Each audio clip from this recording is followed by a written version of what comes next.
ጽውጽዋይ ወደኮይ ጽልማይ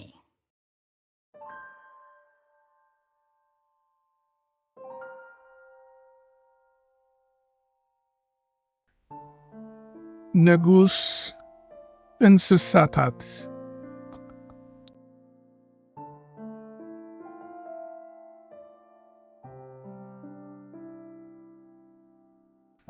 ሓደ እዋን ሓደ አንበሳ እናዞረ ንኩሎም እንስሳታት ዘገዳምን እንስሳታት ዘቤትን ንጉስ ኩሎም እንስሳታት መን እዩ እናበለ ክሓቶምን ከፈራርሖምን ጀመረ።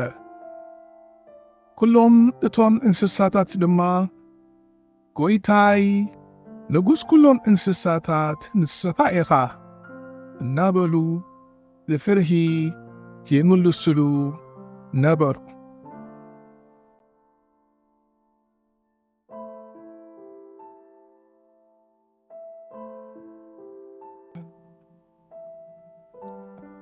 ንወኻርያ ንዓጋዘን ንሓርገጽ ንንስሪ ንኣድጊ በረኻ ረኺቡ ንኩሎም ተመሳሳሊ ሕቶ ሓተቶም።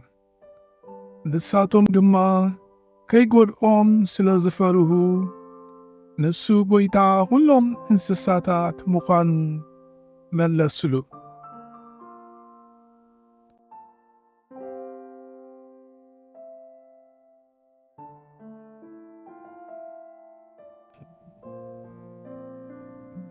ኣብ መወዳእታ ድማ ናብ ሓርማዝ መጸ። ንሓርማዝ እውን ንጉስ ኩሎም እንስሳታት መን እዩ ኢሉ ሓተቶ። ሓርማዝ ግን መልሲ ከይሃበ ቐጽቀጠ።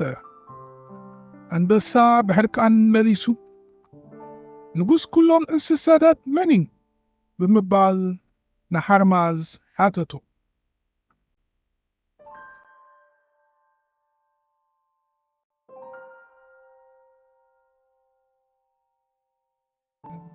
ብድሕሪዚ ሓርማዝ ናብዚ ቅርበል እሞ መልሲ ክነግረካ ብምባል ንኣንበሳ መለሰሉ።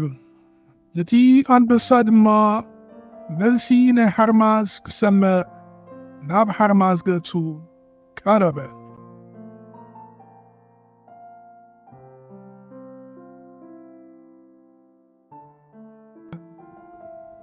ሽዑ እቲ ሓርማዝ ድንገቱ ነቲ አንበሳ ጠቕሊሉ ኣላታን የብላን ናብ ሰማይ ገጹ ወርወሮ። እቲ አንበሳ መጀመርታ ንላዕሊ ገጹ ተወርወረ፣ ጸኒዑ ድማ ብፍጥነት ንታሕቲ ገጹ ተደርበየ፣ ኣብ ባይታ ድማ ጻሕ ኢሉ ወደቐ። ብኸቢድ ማሰይቲ እውን ተሃስየ። እዚ ክኸውን ከሎ ኩሎም እንስሳታት ይምልከቱ ነበሩ።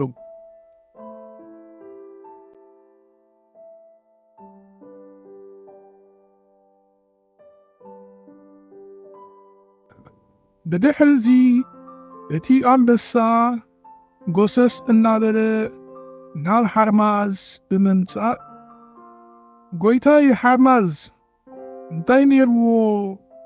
ኣነ ንጉስ ኩሎም እንስሳታት ኢልካ ታይ ዘይመመለስካለይ? ኣነ ድማ ሰላሕ ኢለ መኸድኩ።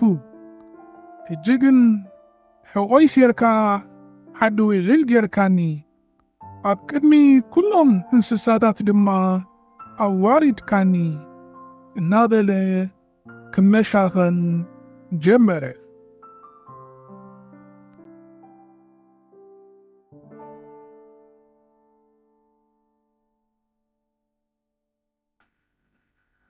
እቲ ሓርማዝ ግን ከምዛ ዘይሰምዐ እትት ከይበሎ ውራዩ ጥራይ ይገብር ነበረ። እቲ አንበሳ ድማ ካልኣይ ጊዜ ከይውርወር ፈሪሁ ሰላሕ ኢሉ ናብ ቤቱ ተመልሰ።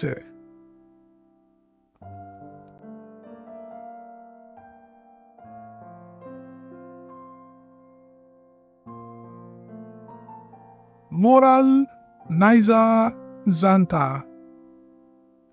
ንሓያል ሓያል ኣለዎ፣ ንውድቀት ትዕቢት ትቕድማ።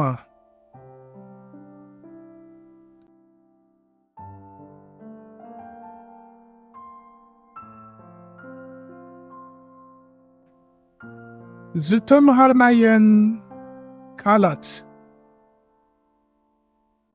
ንጎት ሓርማዝ ከም ኣፍንጫን ከንፈርን ዝጥቀመሉ ክፍሊ ኣካላት።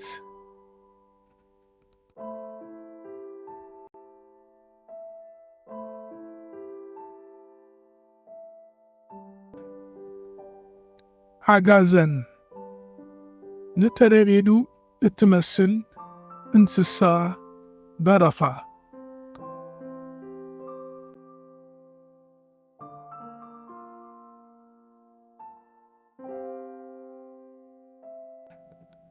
ሓርገጽ ኣብ ማይን መሬትን ዝቕመጥ ሓጸርቲ ይእጋርን ነዊሕ መንጋጋን ዘለዎ ለመንታ።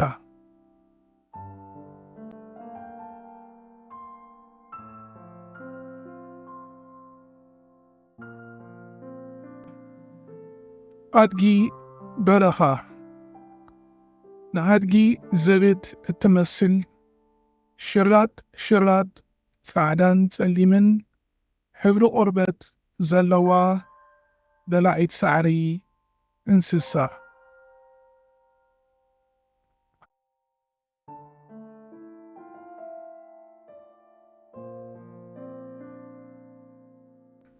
ዓዲ ውዕል ካብ ዕዮ ወይ ካብ ንቡር ምንቅስቓስ ዘብኮረ ሰብ።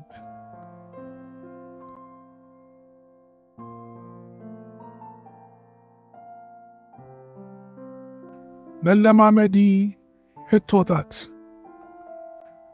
ሕቶ ቁጽሪ 1 አንበሳ ነቶም እንስሳታት እንታይ እናበለ ይሓቶም ነበረ?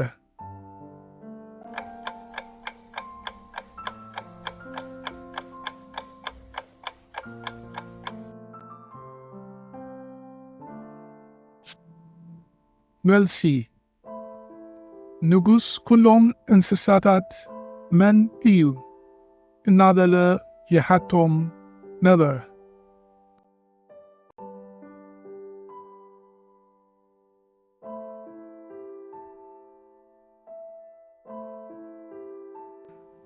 ሕቶ ቁጽሪ 2 ወኻርያ ካብቶም ካልኦት እንስሳታት ዝተፈልየ መልሲ ሃበት። ሓቂ ዶ ሓሶት?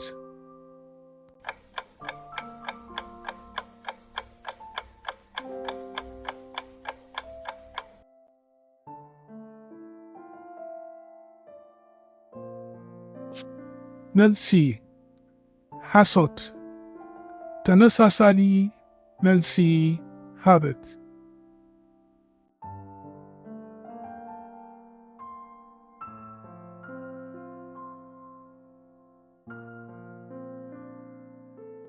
ሕቶ ቁጽሪ 3 አንበሳ መልሲ ናይ ሓርማዝ ክሰምዕ ናብ ሓርማዝ ምስ ቀረበ እንታይ ኣጋጠሞ?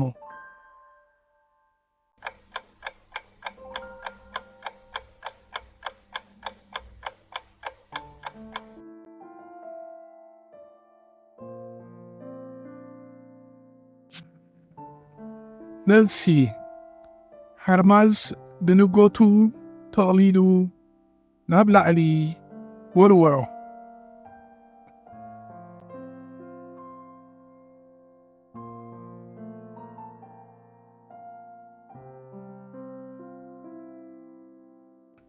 هتو كتري 4 أنبسا بسنكي إتي حرمز زولدلو معسيتي حقوق تسبرة حكدو حصوت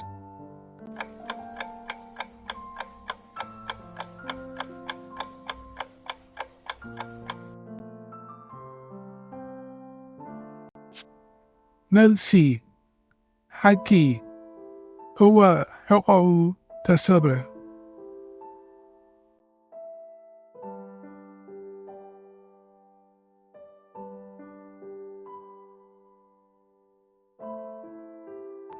هتو كتري حموشته حرمز نعنبسا ورويرو كدربيو كلو من يملكت نظره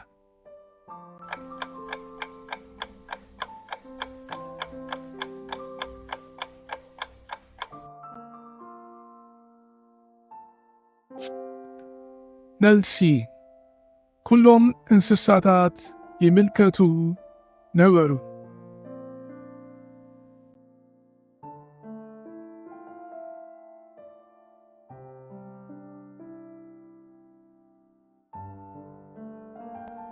هتو كتري شدشته ورال نايزازانتا انتاي إيو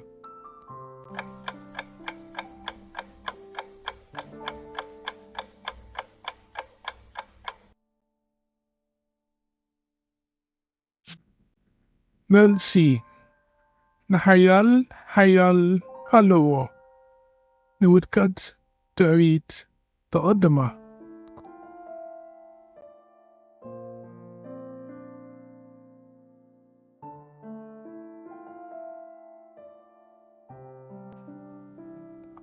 هتوتات أزامت نتوم أب سجام زلو كالات مستوم أب يمان زلو سئلتات بغنو هنتات أزامت نوغوت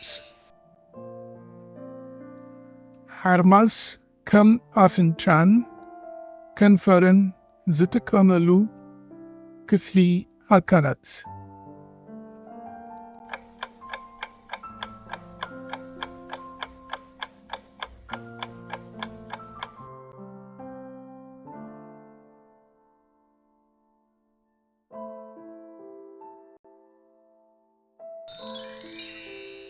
عجازن نتريدو التمثل انسسا برفع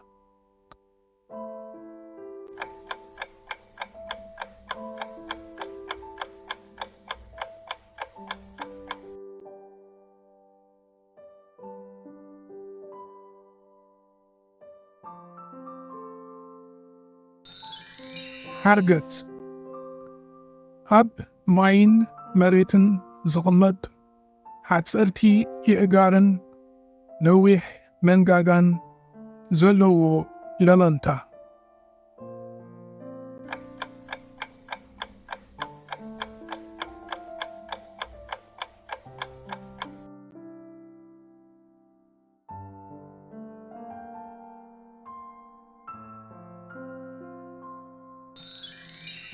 أدجي برخا نهدجي زبت التمثل شرات سعدان سليمن حبر قربت زلوا دلعيت سعري انسسا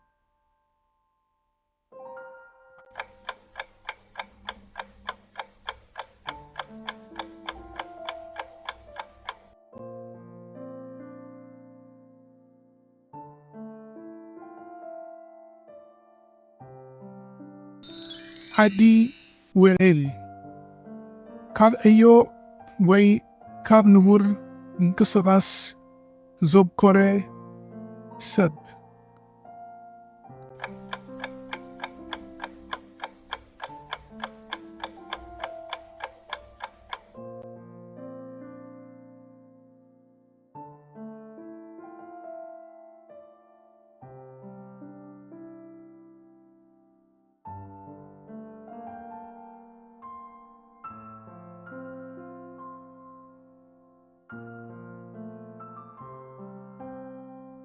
ክቡራት ተኸታተልቲ ነዛ ክትሰምዕዋ ዝጸናሕኩም ጽውጽዋይ ፈቲኹም ክትኮኑ ተስፋ ንገብር።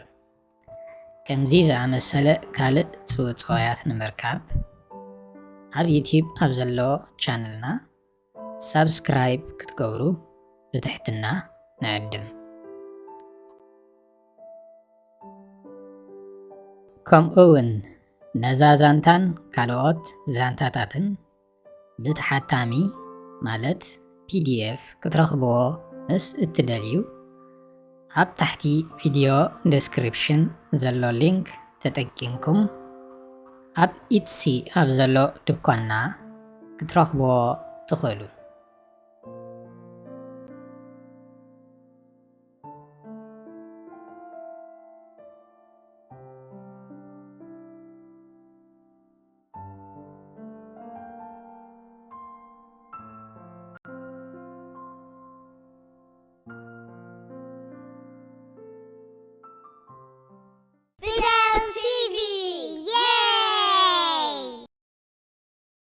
ጽውጽዋይ ወደኮይ ጽልማይ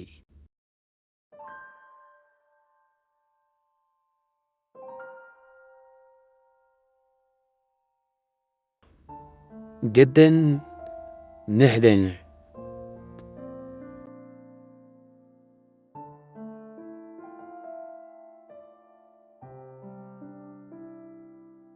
ድብታት መዓር ከም ዝፈትዉ ኩሉ ዝፈልጦ ሓቂ እዩ። ሓደ መዓልቲ ኣቶ ድቢ ኣብቲ ኣብ ውሻ ጠቤቱ ዝነበረ ከብሒ መዓር እንተረኸበ ሃሰው በለ። እንተኾነ መዓር ኣይረኸበን። ዋይ መዓር የለን፣ ዋይ መዓር ተወድዩ በለ። ስለዚ መዓር ንኽረክብ ናብ ጫካ ከደ።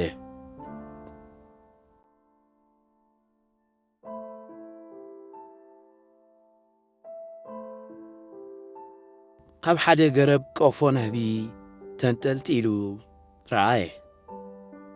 ነቲ መዓር ምስ ሸተቶ ባኽታ ተሰምዖ። መዓር መዓረይ ክንደይ ይጥዕም ክብል ጀመረ። ቅርብ ኢሉ ድማ ጉናዖ ኢሉ ናብቲ ቀፎ ነህቢ የእተዎ። ሓደ ነህቢ ነፊሉ ካብቲ ቀፎ ወፅዕ። ኣታ ድቢ ቲድ ቲድ እዚ መዓርካ ኣይኮነን በለ እቲ ነህቢ።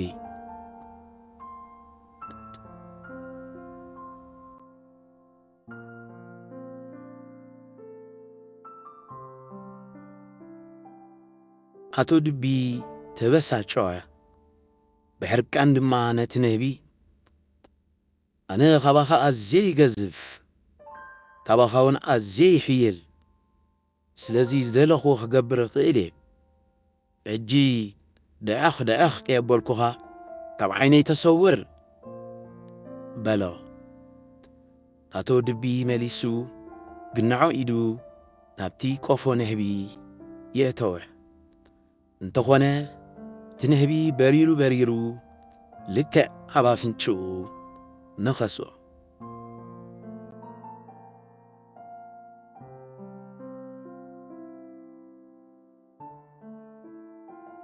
ኣፍንጫይ ኣፍንጫይ ውይ ኣፍንጫይ እናበለ ኣቶ ድቢ ናብዝን ናብትን ይዕገርገረ። ሓንቲ ዓባይ ጨንፈር ረኺቡ ነቲ ንህቢ ክሃርሞ ፈተነ። እታ ጨንፈር ንየማን ንጸጋም ኣወዛወዛ። እቲ ንህቢ ግን ክልተፍ ክልተፍ እናበለ ኣስሓቶ። ኣቶ ድቢ ካብ ግዜ ናብ ግዜ ሕርቃኑ ወሰኸ። ንዓታ ይሽቶ ነህቢ ክሕምሽሸከ እናበለ ክግዕር ጀመረ።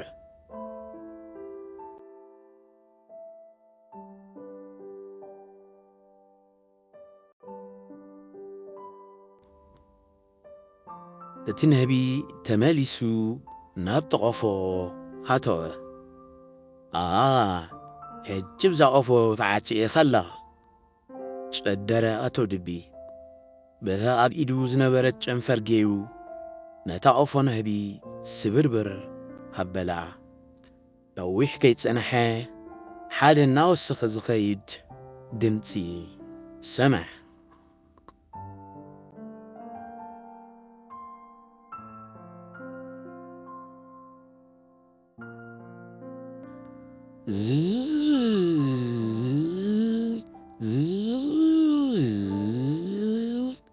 ካብቲ ዝተሰብረ ቐፎ ዝህቢ ብኣሽሓት ዝቝጸሩ ኣናህብ ናብ ኣቶ ድቢ ገጾም ክነፍሩ ጀመሩ። ኣብ ዙርያ ኣቶ ድቢ ድማ ሓሰሩ። ኣብ እዝኑ ወገዎ። ኣብ በርኩ ደገሞ። ኣብ ኣፍንጭኡ ሰለስዎ።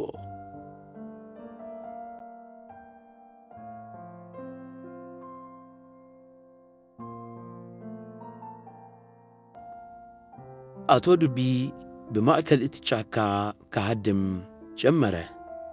እቶም ኣናህብ ድማ እግሪ እግሩ እናርከቡ ኣጓየይዎ። ውግእ ውግእ ክሳብ ኣፍ ደገ ቤቱ ኣጓየይዎ። ኣቶ ድቢ ናብ ውሽጢ ቤቱ ብምእታው ነቲ ማዕጾ ብሓይሊ ገም ኣቢሉ ሓጸወ።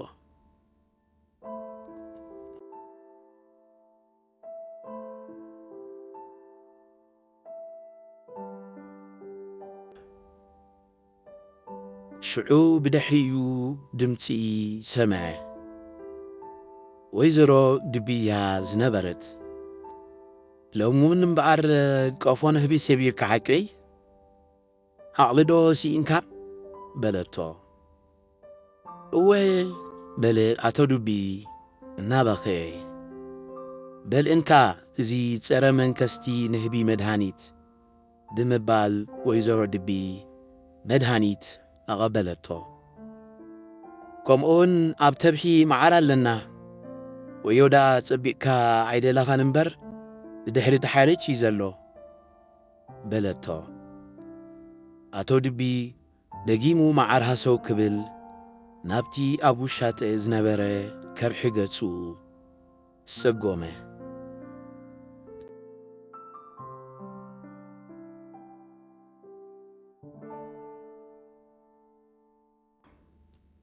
ሞራል ናይዛ ዛንታ ተህዋኽን ተርባፅን ጉዳኢ ሳዕቤን ኣለዎ።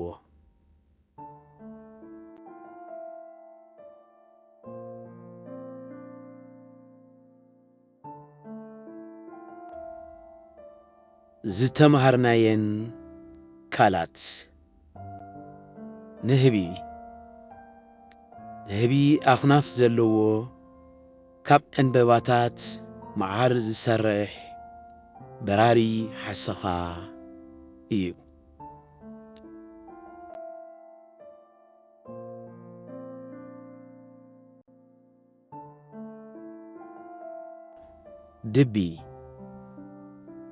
ድቢ ገዚፍ ጸጓር ፍረታት ዓሳን መዓርን ዝምገብ ሓጋይ ደቂሱ ዘሕልፎ እንስሳ እዩ።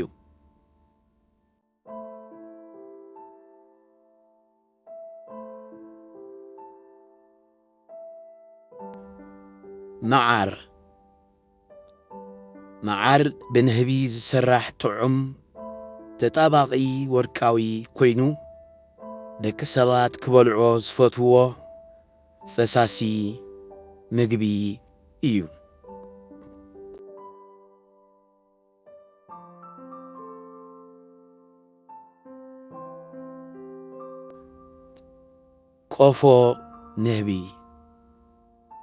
ቆፎ ንህቢ ብዙሓት ንህቢ ብሓባር ዝነብሩሉን መዓር ዝዕቅቡሉን ዕሸላቶም ዘዕብዩሉን ገዛ እዩ።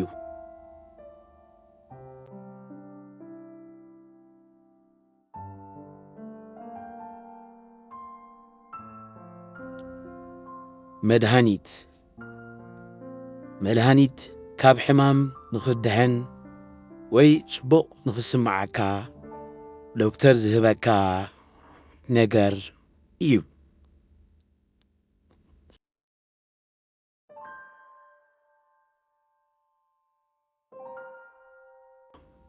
መለማመዲ ሕቶታት ሕቶ ቁጽሪ 1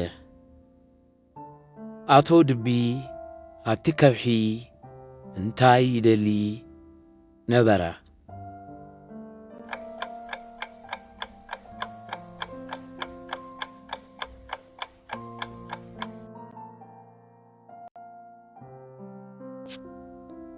መልሲ መዓር ይደሊ ነበረ።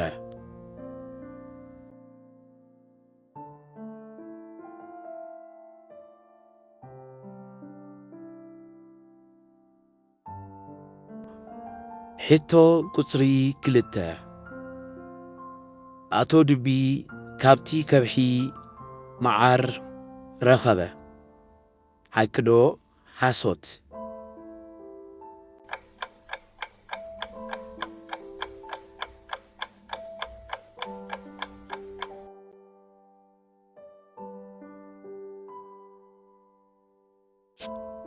መልሲ ሓሶት መዓር ኣይረኸበን።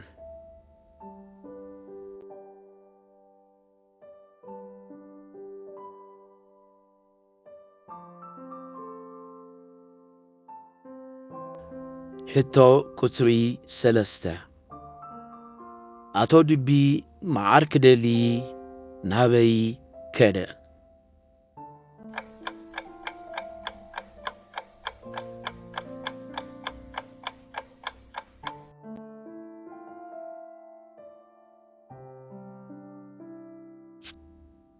መልሲ መዓር ክደሊ ናብ ጫካ ከደ።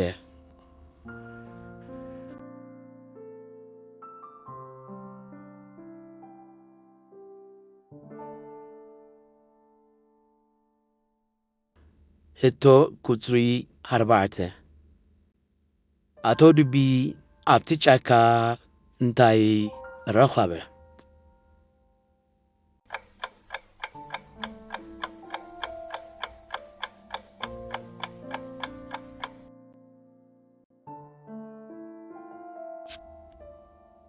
መልሲ ኣብቲ ጫካ ኮፎ ነህቢ ረኸበ።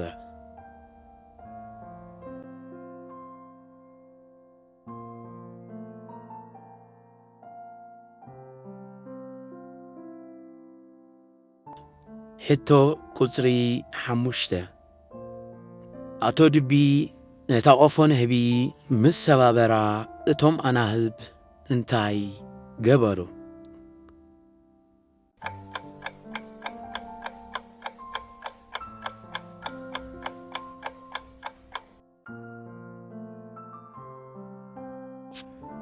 መልሲ እቶም ኣናህብ ንኣቶ ድቢ መኸስዎን ኣጓየይዎን።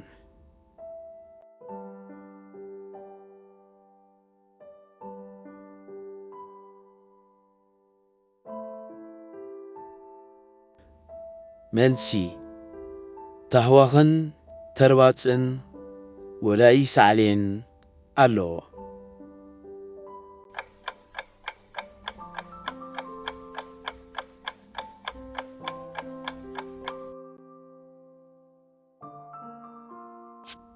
ሕቶ ቁጽሪ 6 ሞራል ናይዛ ዛንታ እንታይ እዩ?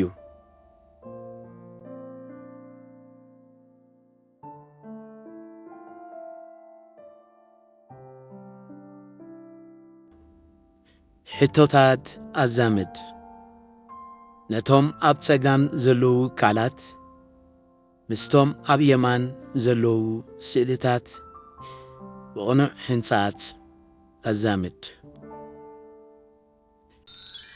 ንህቢ ንህቢ ኣኽናፍ ዘለዎ ካብ ዕንበባታት መዓር ዝሰርሕ በራሪ ሓሰኻ እዩ።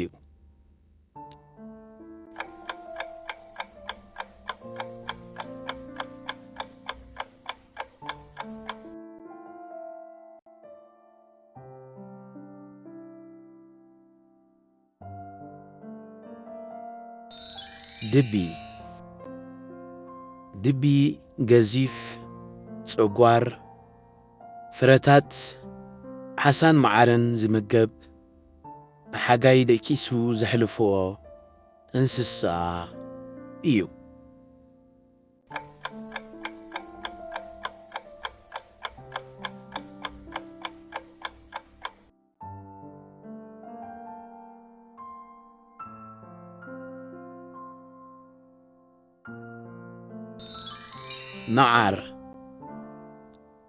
መዓር ብንህቢ ዝስራሕ ጥዑም ተጣባቒ ወርቃዊ ኮይኑ ደቂ ሰባት ክበልዖ ዝፈትዎ ፈሳሲ ምግቢ እዩ።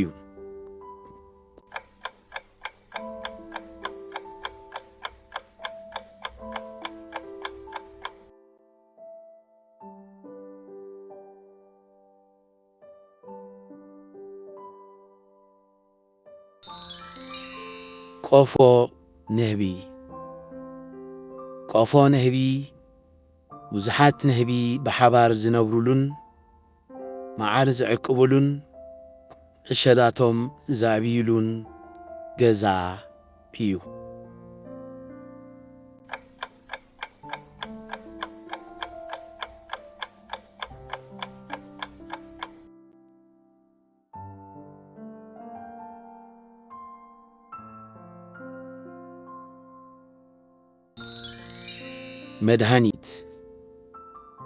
መድሃኒት ካብ ሕማም ንኽድሕን ወይ ጽቡቕ ንኽስማዓካ ዶክተር ዝህበካ ነገር እዩ።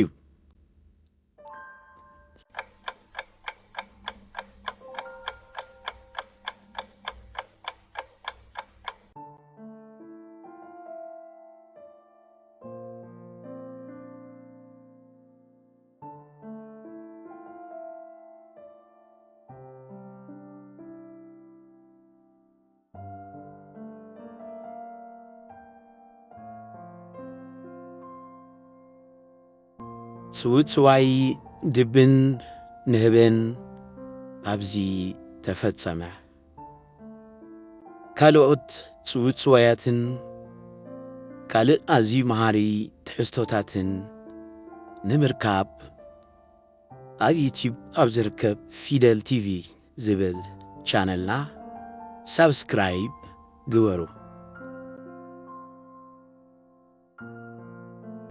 ከምኡውን ነዛ ዛንታን ካልኦት ዛንታታትን ብተሓታሚ ማለት ፒዲኤፍ ክትረኽብዎ ምስ እትደልዩ ኣብ ታሕቲ ቪድዮ ዴስክሪፕሽን ዘሎ ሊንክ ተጠቂምኩም ኣብ ኢትሲ ኣብ ዘሎ ድኳንና ክትረኽብዎ ትኽእሉ።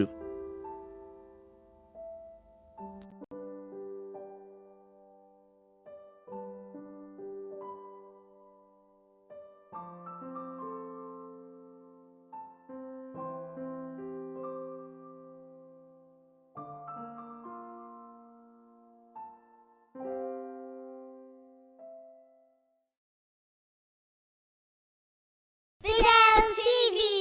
Yay!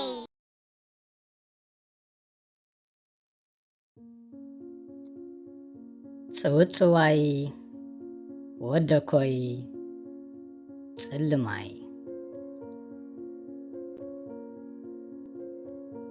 እቶም ኣርባዕተ ኣሕዋትን ንጉስ ዝብእን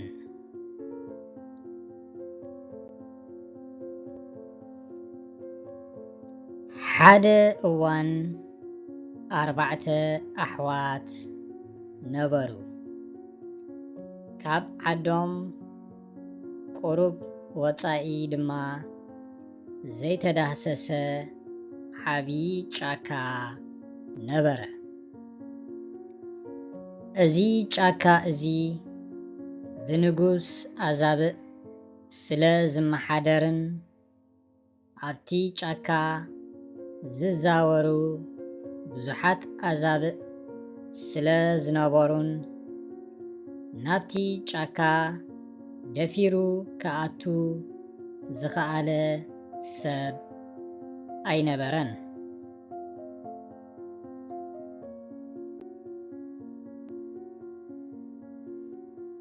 ሓደ መዓልቲ እቶም 4 ኣሕዋት ብሓባር ከይዶም ነቲ ጫካ ክድህስሱ ወሰኑ። ስለዚ 4ቲኦም ተኣኪቦም ናብቲ ጫካ ኣተው። ኣብ መጀመርታ ዝኾነ ነገር ኣየጋጠሞምን። ኣብ ማእከል እቲ ጫካ ምስ በጽሑ ግን ብጭፍራ ኣዛብእ ተኸበቡ።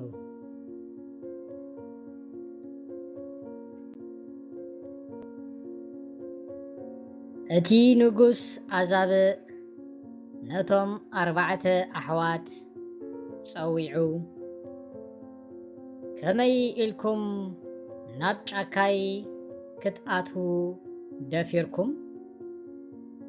ናብ መንግስተይ ደፊርኩም ክትኣትዉ ትብዓት ካበይ ከም ዝረኸብኩም ክፈልጥ እደሊ ኣለኹ ብምባል ብሕቶ ኣዋጠሮም።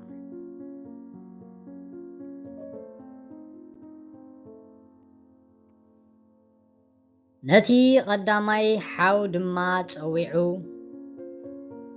ንስኻ እንታይ እዩ መልስኻ ብምባል ሓተቶ። እቲ ቀዳማይ ሓው ኣነ ኣብ ፈጣሪ እዛ ዓለም እግዚኣብሔር እየ ዝውከል፣ ንሱ እዩ ፈጢሩኒ፣ ኣብ ሂወተይ ድማ መደባት ኣለዎ፣ ዕለተ ሞተይ ኣብ መጽሕፍቱ ተጻሒፉ ኣሎ። ስለዚ ኩሉ ኣቐዲሙ ዝተመደበ ስለ ዝኾነ ዝፈርሖ የብለይን ኢሉ መለሰ።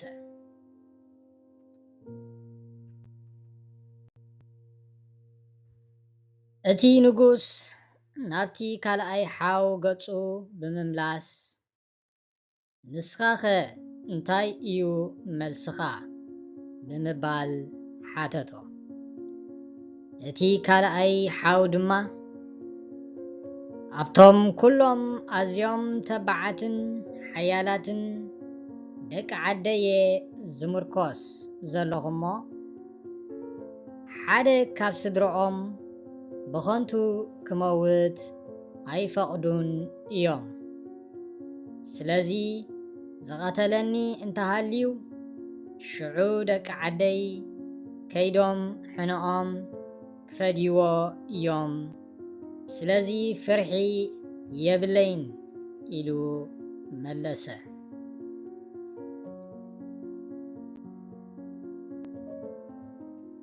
ሽዑ ንጉስ ኣዛብእ ናብቲ ሳልሳይ ሓው ገጹ ብምምላስ ንስኻ ኸ እንታይ እዩ መልስኻ ብምባል ሓተቶ።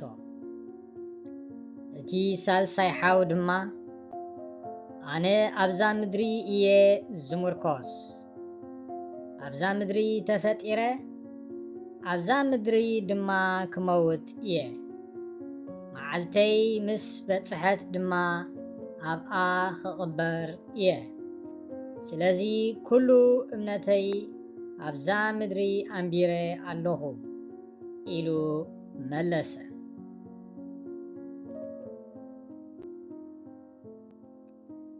ሽዑ ንጉስ ነቲ ራብዓይ ፀዊዑ ንስኻ ኸ እንታይ እዩ መልስኻ ብምባል ሓተቶ። እቲ ራብዓይ ድማ ኣነ ኣባኹም እየ ዝምርኮስ ርኢኻ ኣለኻ ጎይታይ ገለ ኣዕርኽተይ ኣዛብእ ስለ ዝኾኑ ኣነ ድማ ኣባኹምን ኣብ ሓይልኹምን እየ ዝምርኮስ ኢሉ መለሰ።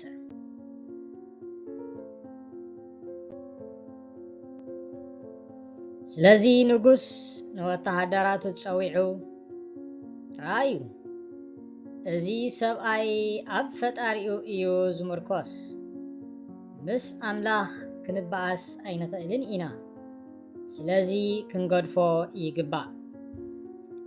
እቲ ካልኣይ ድማ ኣብ ደቂ ዓዱ እዩ ዝምርኮስ እሞ ምስ ዓሌቱ ባእሲ ክንገብር ከም ዘይንደሊ ርዱእ እዩ ስለዚ ንሱ እውን ክኸይድ ይኽእል እዩ።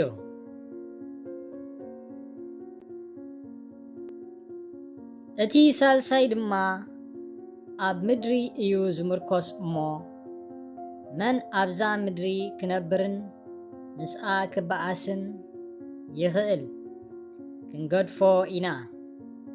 እቲ ራብዓይ ግን ኣባና ኣብ ኣዛብእ እዩ ዝምርኮስ ካባና ሒደት ኣዛብእ እንተኾረዩ ብዙሕ ዘሸግር ኣይኮነን ስለዚ ንዕኡ እሰርዎ በሎም። እቶም ሓለውቲ ንጉስ ኣዛብእ ድማ ከምኡ ገበሩ።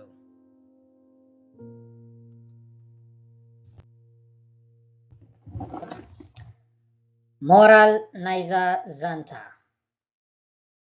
ኣብ ዘየድሕነካ ነገር ኣይትተኣመን።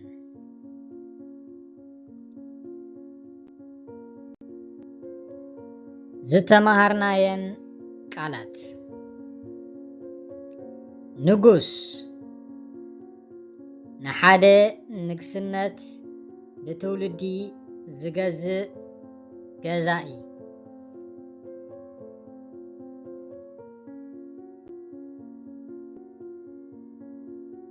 ፈጣሪ ንሰብ እንስሳታትን ነገራትን ናብ ህላውነት ዘምፀአ ኣካል ወይ እግዚአብሔር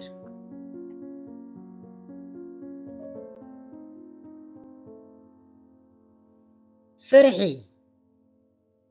ካብ ስግኣት ዝተላዕለ ዝስማዓካ ዘይጥዑም ስምዒት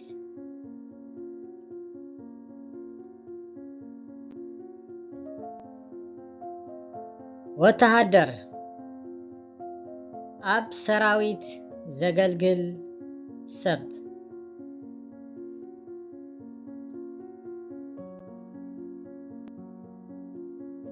ጭፍራ ጉጅለ ሰባት ወይ እንስሳታት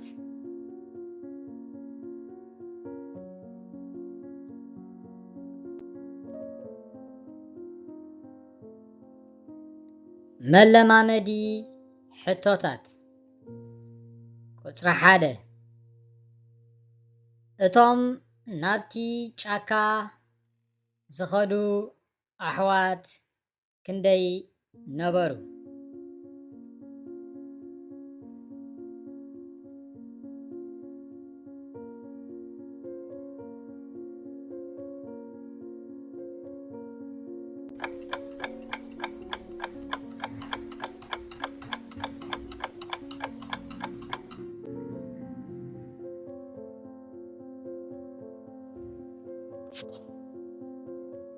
መልሲ 4 ነበሩ።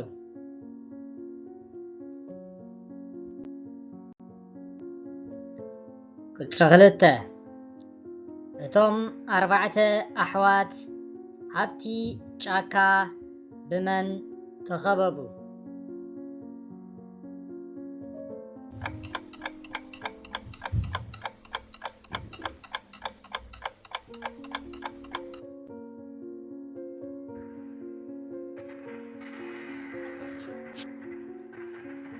መልሲ ብኣዛብእ ተኸበቡ።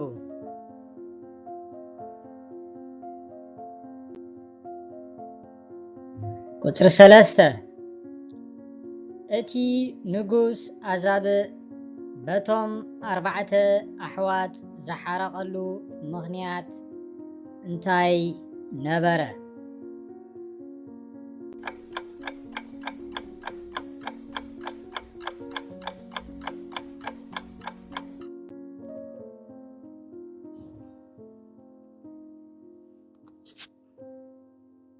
መልሲ እቲ ምኽንያት ናብቲ ጫካ ደፊሮም ስለ ዝኣተዉ ነበረ።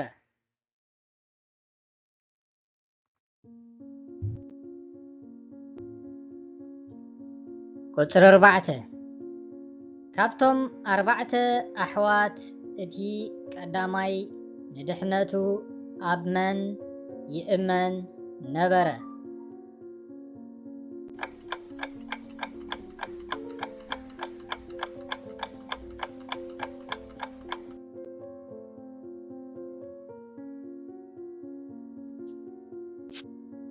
መልሲ ኣብ ፈጣሪ ይእመን ነበረ።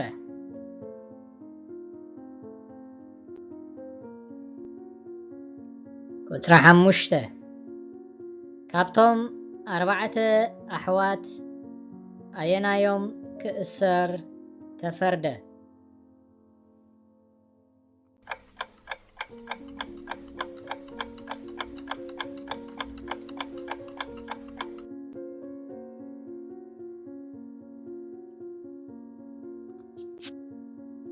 መልሲ እቲ ኣብ ኣዛብእ ዝእመን ዝነበረ።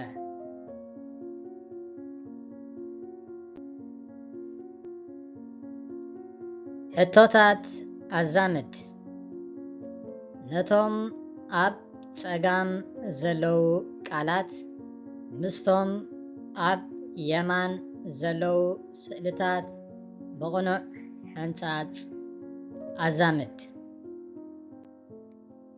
ንጉስ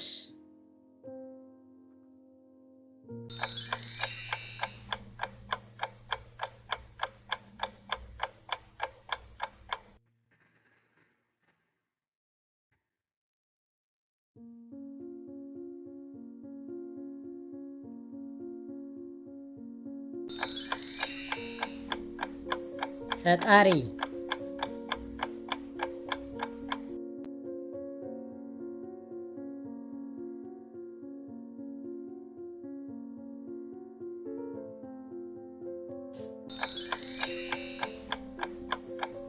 ፍርሒ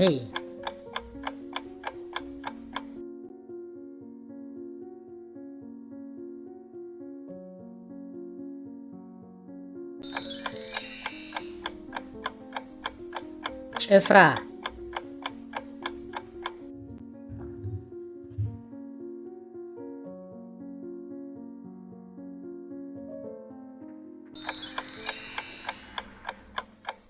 ወታደር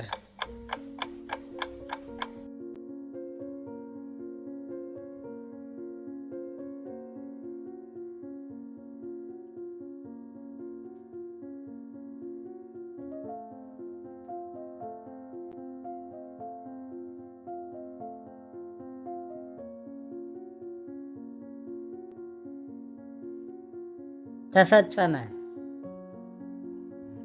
ክቡራት ተኸታተልቲ ናይዛ ዛንታ ከምዚ ዝኣመሰለ ካልእ ዛንታታትን ትግርኛ መምሃሪ ዝኸውን ትሕዝቶታት ዘለዎ ቪድዮን ንምርካብ ናብ ፊደል ቲቪ ዩቲዩብ ቻነል ሳብስክራይብ ክትገብሩ ብትሕትና ንዕድም።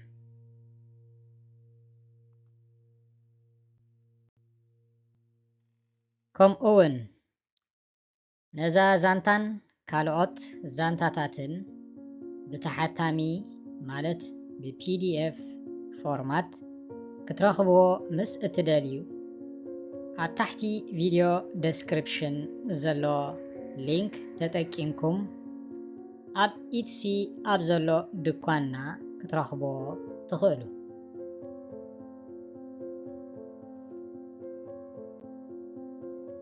ነዛ ፅንፅዋይ ጽኒልኩም ስለ ዝተኸታተልኩምና ይቐኒልና ኣብ ካልእ ትሕዝቶ ክሳዕ ንራኸብ ሰላም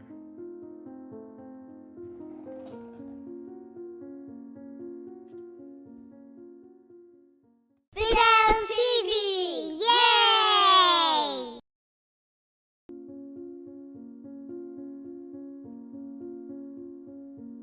ጽውጽዋይ ወደኮይ ጽልማይ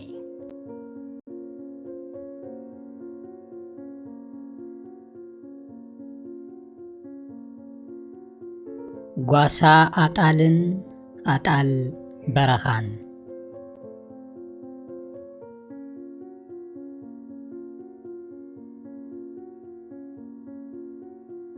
ሓደ ኣብ ዓለም ዝስሙ ጓሳ ኣብ ሓንቲ ዓዲ ነበረ ኣብ ዓለም ሂደት ኣጣል ነበራኦ ፀባእን እናሰተየ ጠስመን እናበልዐ ኣጎዛእን እናተኸድነ ድማ ይናበር ነበረ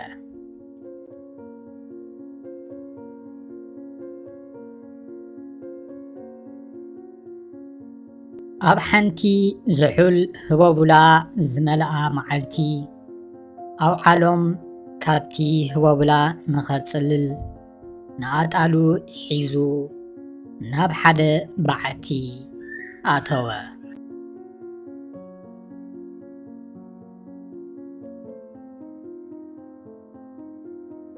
ኣብ ውሽጢ እቲ በዓቲ ድማ ብርክት ዝበላ ኣጣል በረኻ ካብቲ ዝነበረ ብርቱዕ ህበቡላ ተዓቂበን ረኸበ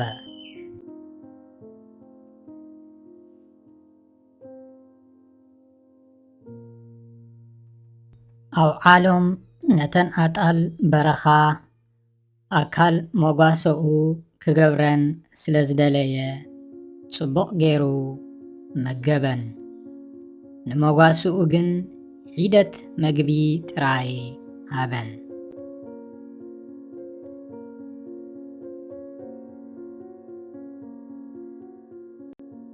ኩነታት ኣየር ምስ ፀረየ ኣብ ዓለም ነተን ኣጣል መሪሑ ናብቲ ኣብ ቅድሚ እቲ በዓቲ ዝነበረ ጎልጎል ወፀ እንተኾነ እተን ኣጣል በረኻ ናብቲ ጎቦታት ሃዲመን ከዳ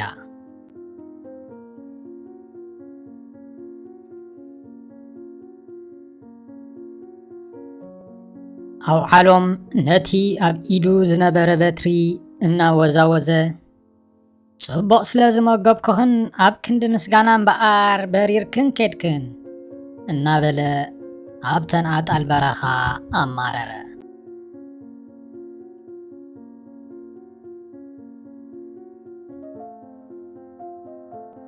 ኣብ መጓሰኻ ክንጽበር ኣይትጸበ መለሰት ሓንቲ ካብተን ኣጣል በረኻ ድሒርካ ኸመይ ከም እትሕዘና ንፈልጥ ኢና ሓደስቲ ኣጣል ምስ ረኸብካ ንዓና ኣጥሚኻ ነተን ሓደስቲ ከም እተጽግብ ንፈልጥ ኢና ኢላ መለሰትሉ ኩለን እተን ኣጣል በረኻ ድማ ሃዲመን ካብ የዒንቱ ተሰወራ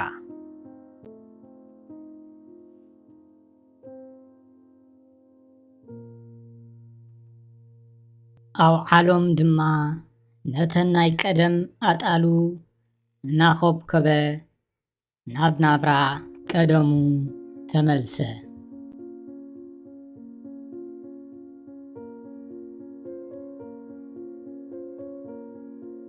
ሞራል ናይዛ ዛንታ ንሓደስቲ ኣዕሩኽ ኢልካ ናይ ቀደም ኣዕሩኽ ሕማቕ ኣተሓሕዛ ምግባር ልቦና ኣይኮነን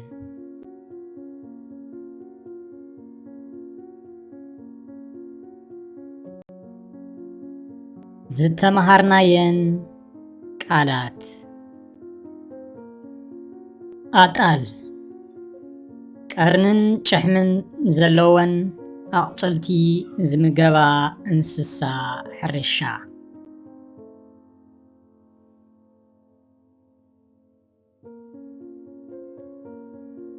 ህቦቡላ ማይ ዝሓወሰ ብርቱዕ ንፋስ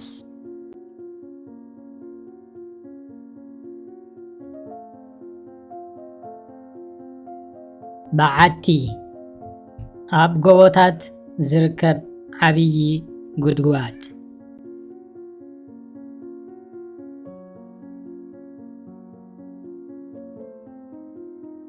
ጓሳ ኣጣል ወይ ኣባጊዕ ዝከናኸን ሰብ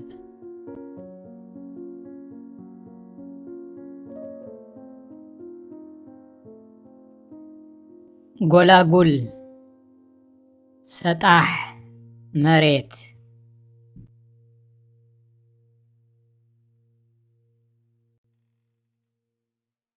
መለማመዲ ሕቶታት ሕቶ ቁፅሪ 1 እቲ ጓሳ ምስ ኣጣሉ ናበይ ኣተወ?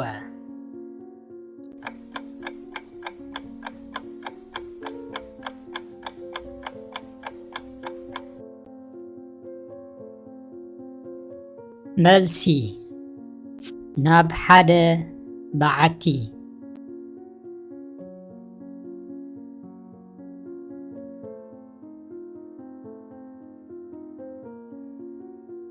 ሕቶ ቁፅሪ 2 እቲ ጓሳን ኣጣሉን ስለምንታይ ናብቲ በዓቲ ኣተው?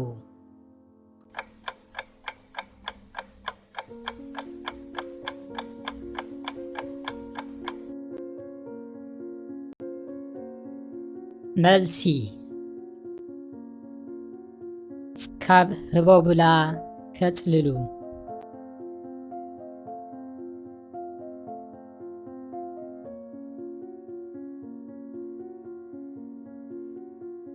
ሕቶ ቁፅሪ 3 እቲ ጓሳ ኣብ ውሽጢ እቲ በዓቲ እንታይ ረኸበ?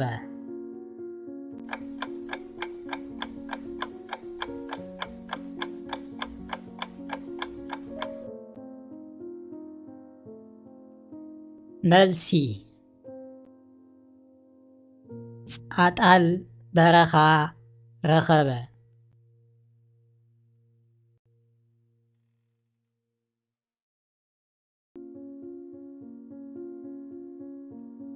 ሕቶ ቁፅሪ 4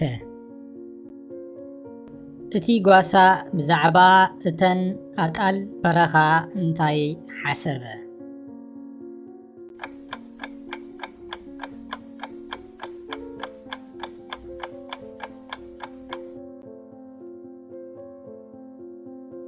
መልሲ ምስ ኣጣሉ ክጽምብረን ሓሰበ።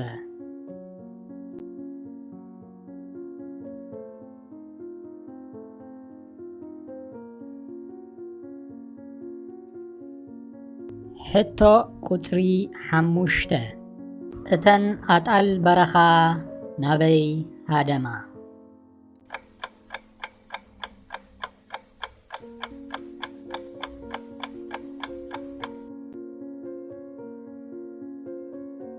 መልሲ ናብቲ ጎቦታት ሃደማ።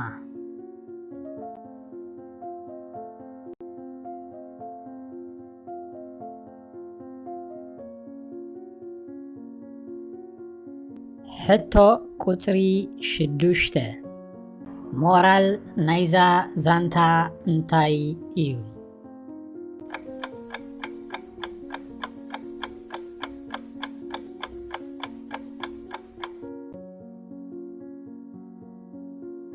መልሲ ንሓደስቲ የዕሩኽ ከተሐጉስ ኢልካ ንናይ ቀደም የዕሩኽትኻ ሕማቕ ኣተሓሕዛ ምግባር ልቦና ኣይኮነን።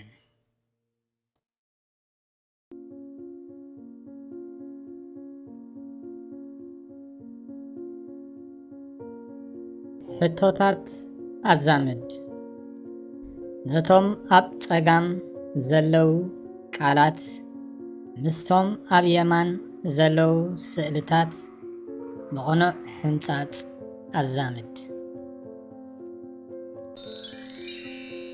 أطال قرنن شحمن زلوون أقتلتي زمقبا انسسا حرشا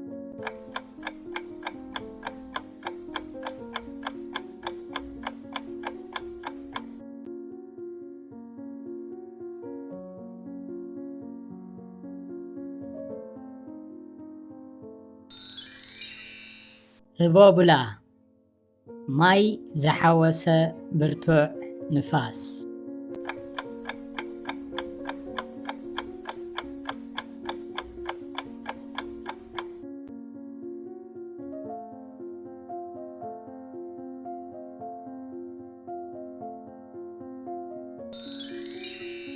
بعتي أب قوتات زركب عبي قدقواد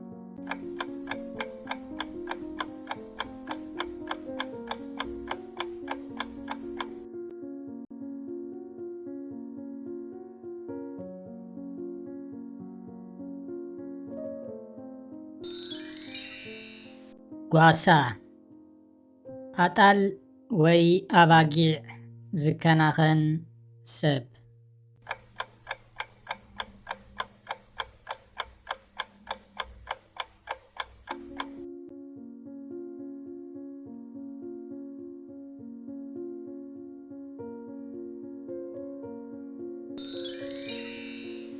ጎላጉል ሰጣሕ መሬት